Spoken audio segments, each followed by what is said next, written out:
Dans le prochain épisode de Ici tout commence, tandis qu'Antoine apprend la vérité, le comportement de Jasmine inquiète Deva. De son côté, Louis demande le divorce. Attention, les paragraphes qui suivent contiennent des spoilers sur l'épisode d'Ici tout commence diffusé lundi soir sur TF1. Si vous ne voulez rien savoir, ne lisez pas ce qui suit.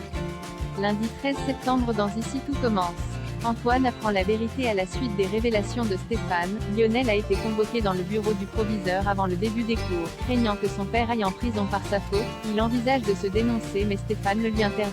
Certain qu'il écopera d'un simple sursis, ce dernier le somme de ne pas mettre son avenir en danger et ce d'autant plus que toute la famille rêve d'ouvrir un restaurant au bord de la mer une fois qu'il sera diplômé. Sur les conseils de son père, Lionel confirme donc à Antoine que Stéphane est bien l'auteur des incendies. Seulement, le proviseur trouve cette histoire de plus en plus louche et fait part de ses doutes à Guillaume. Personne n'ayant vu Stéphane à l'institut le jour de l'incendie de la salle commune, le proviseur se demande si Lionel ne serait pas en réalité le responsable. Pour Guillaume, il est plus sage de laisser les gendarmes trancher. Non loin de là, Lionel confie à Greg combien il semble d'avoir gâché la vie d'Elliot mais également celle de son père. Comme il culpabilise de ne pas réussir à assumer ses actes, Greg lui fait remarquer que Stéphane s'est sacrifié pour qu'il puisse se faire soigner.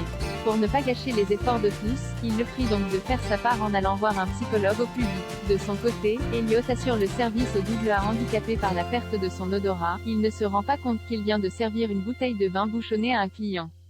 Bien qu'il s'agisse d'une faute professionnelle, Lisandro se montre toutefois compréhensif mais lui recommande à l'avenir de faire vérifier auprès d'un tiers les bouteilles qu'il servira. Plus tard, Célia prévient Elliot que Stéphane s'est dénoncé à la place de son fils. Furieux, il rejoint Greg et Lionel dans le parc puis les accuse d'être lâches et sans dignité. En fin de journée, Antoine est avec Elliot, qui tente de stimuler son odorat. Voyant qu'il commence à perdre espoir, le proviseur tente de lui remonter le moral et en profite également pour lui dire que Stéphane s'est dénoncé. Dans la mesure où Elliot n'a aucune réaction, Antoine indique que s'il sait quelque chose, c'est le moment d'en parler. Quelques instants après, Antoine apprend à Guillaume que ce n'est pas Stéphane mais bien Lionel le responsable des incendies sans toutefois lui révéler l'identité de celui qui a parlé.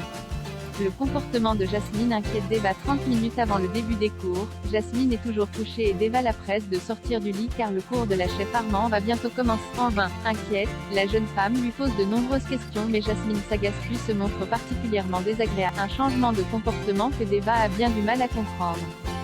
Finalement, Jasmine s'est décidée à aller en cours mais reste toutefois froide avec sa colocataire.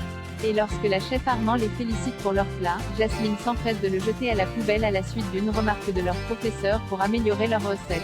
À la fin des cours, Deva rencontre Clotilde et lui fait part de ses inquiétudes sur Jasmine qu'elle trouve à la fois triste et agressive depuis le matin. Pour rassurer sa protégée, Clotilde se propose d'aller lui parler.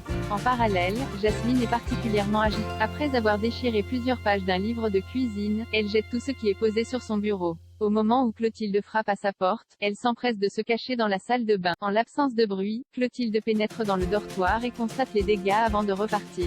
Une fois seule, Jasmine retourne se coucher.